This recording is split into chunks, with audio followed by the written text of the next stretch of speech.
Hello mga ka-DIY, yan. Gandang gabi sa ating lahat. Update lang po tayo dito sa ating mini portable pan na ginagawa.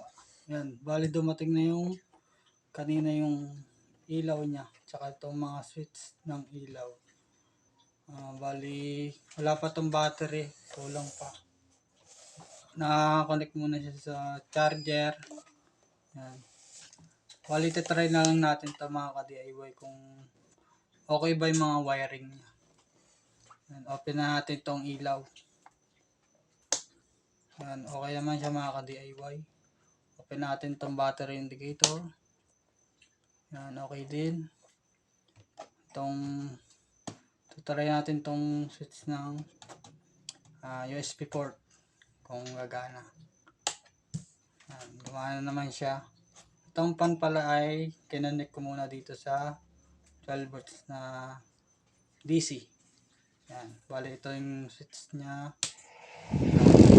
Kaya naman mga ka-DIY. Bali, battery na lang ang kulang ito, okay na.